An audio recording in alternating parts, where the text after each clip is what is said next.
been possible without our partnership with the VAD Group to create the National LGBTQ Anti-Poverty Action Network, the first of its kind, focusing on educating, advocating, and building coalition with advocates seeking to address LGBTQ poverty and poverty in general, to change the systems that keep people from accessing the resources they need to live lives of joy, love, and community. Urvashi Vaid was a leader among leaders,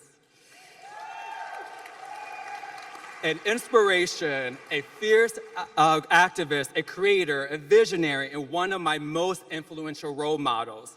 I cry honestly thinking sometimes about her. Her last project before her passing in May 2002 was a comprehensive study of LGBTQ women in America. To help us share a wonderful new announcement, I want to introduce a special voice in our movement and someone who had the honor to call Urvashi Masi. Alok Vaid-Menon is a poet, comedian, humanist, challenging societal binaries and launching gender-free trends in fashion, beauty, and life. Yes, there we go. Their work challenges our collective understanding of how to combat hate with love. They remind us every day of our queer brilliance, celebrating our joy. To quote them directly, "What if you knew how spectacular you are, and the mere ideal of you creates a particular kind of joy?" Please welcome Alok Vaid-Menon to the NCLR family.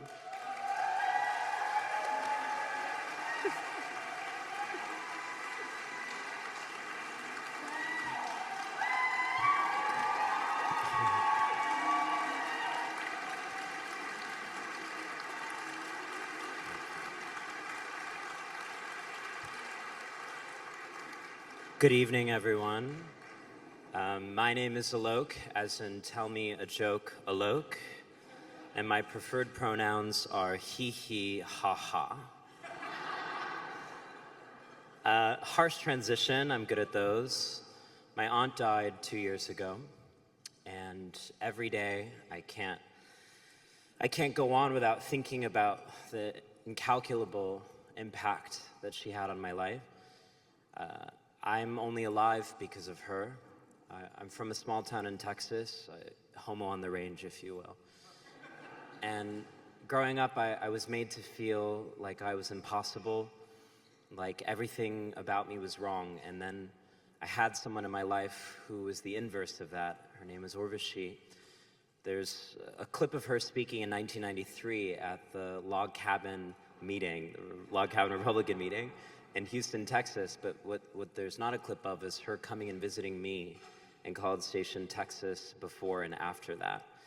And I think a lot about how anger and rage get decontextualized from love, but in so many ways, anger and rage are actually parts of love. When I see her in this clip speaking truth to power, I know she was doing it because she loved me, and that the stakes of what she was fighting for were not theoretical. They were actually rooted in a relationship with someone like me. I'm here for two reasons. The first is to make a very special announcement, and that's the easy one. And the second is to try to encapsulate Urvashi's impact on my life and the world. So let's go with the first one, because judging from my appearance, I really like taking the easy route out. The first, which is an exciting announcement, is that NCLR is now going to be the home of Urvashi's final passion project, which is the National LGBTQ Women's Survey. Let's get a round of applause for that.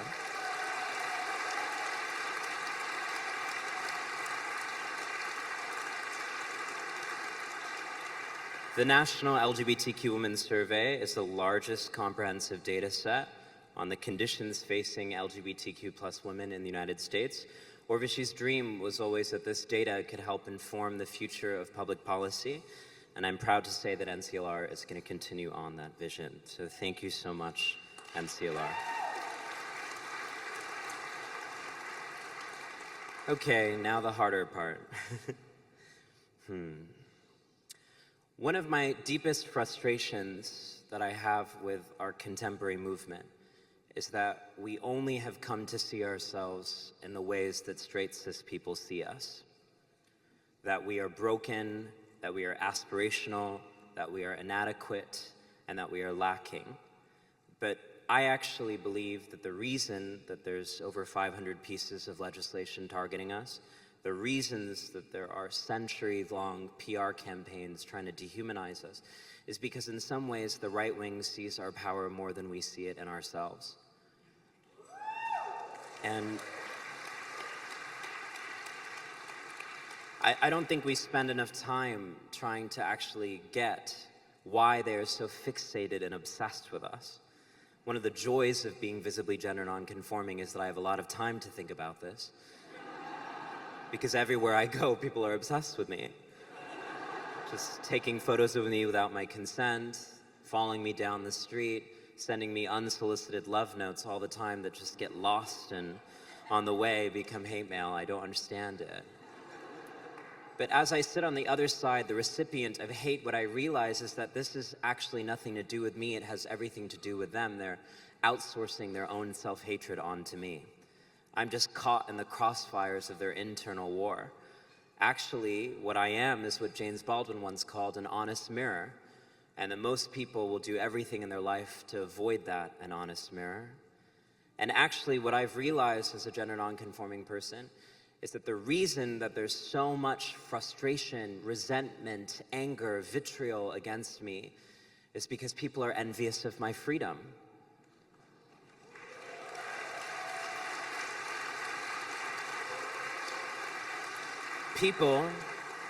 People grew up in families that told them that they had to disappear themselves in order to be worthy of love. People grew up in cultures and religions and societies that told them that they had to precise that performance art, self-immolation, and elevate that to the status of having a personality, mistake a uniform as an identity. So when they see someone having the audacity to live out loud, to love out of tune, that triggers within them that existential primordial question: who would I have been if I was given permission of my own life? What would I have looked like if I could have actually expressed myself outside of what other people wanted me to be?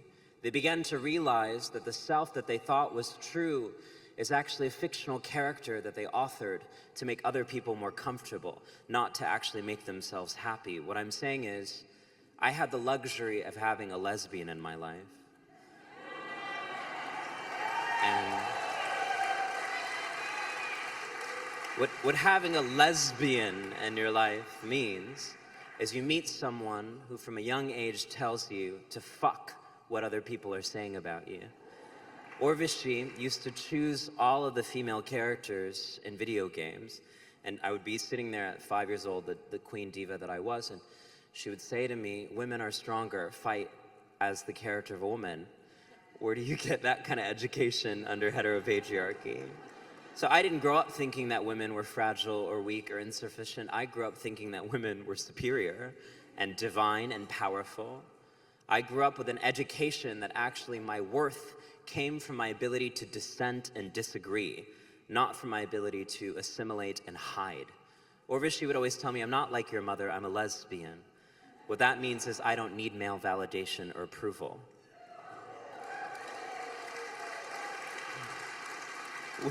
Which meant that my primary occupation as a trans person was not to make men like me, it was to be free. That was a gift that a lesbian gave me, which is, life is so much more fun when you stop giving a fuck what men think about you.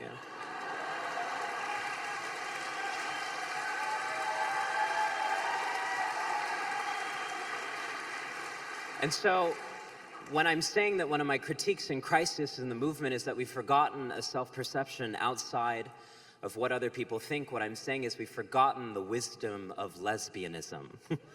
And in a moment where I think a lot of people see lesbianism as some old school, fangled phenomenon, I want to reactivate the kind of lesbianism that Urvashi taught me. It was a lesbianism that said, we get to improvise another way of being a woman. We get to improvise another way of being in family and unity with each other. We get to manifest, no, that's patriarchal, we get to femifest something far more feral and rambunctious and audacious. That's the kind of lesbianism that I grew up around and alongside. So when I think about the future, I'm not interested in a movement that cowers and hides in the face of repression and backlash. I'm interested in a movement that tries to be the best goddamn lesbian it can, who, in the face of vitriol and backlash, whispers, I know that you hate me because you hate yourself. And it's not my responsibility to take inventory of your shame and self-hatred. I'm gonna continue to be the freest version of me, so fuck off.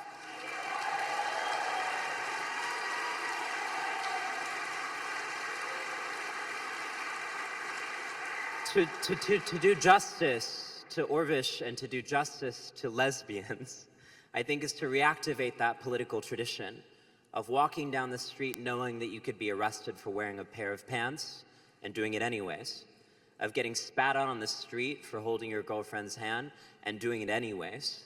I think we've forgotten that tradition.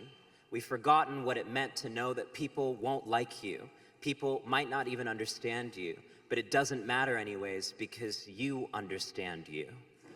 And what it means to be a lesbian in that school that Urvashi taught me was to take all that energy spent on getting external validation and instead learn how to find it within yourself. Look in the mirror and say, I am beautiful precisely because I'm queer, not despite it. I am powerful precisely because I'm a woman, not despite it. I am free precisely because I'm a lesbian, not despite it. That's the tradition of lesbianism I hope we can return to with this survey, and that's why I was so excited to be here at the NCLR Gala here in 2024 to say,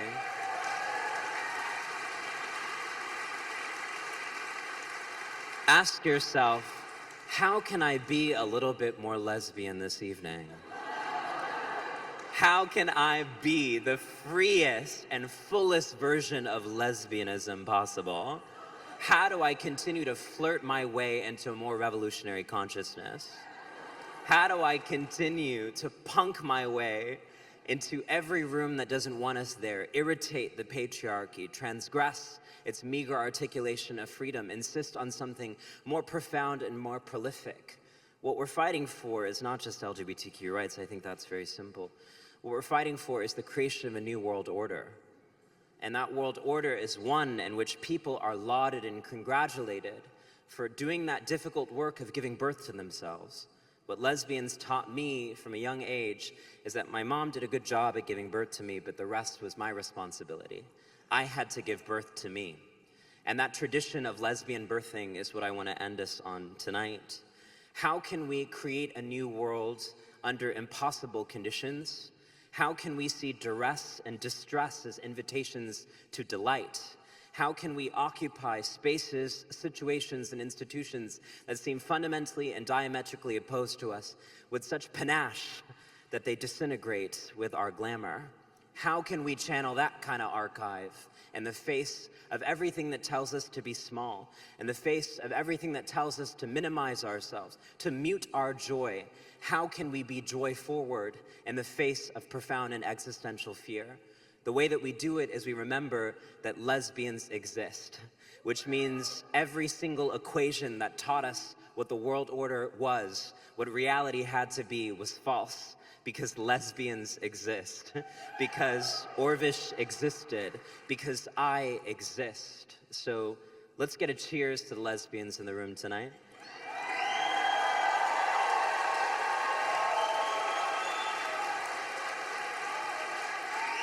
Please, please, please continue to live your best goddamn lesbian life. Thank you so much.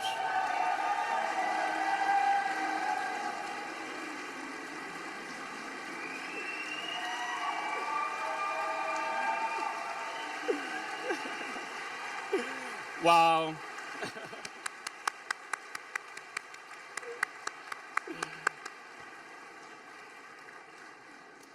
That was amazing. I feel all fired up. And as someone who was raised by a lesbian, I highly recommend it. And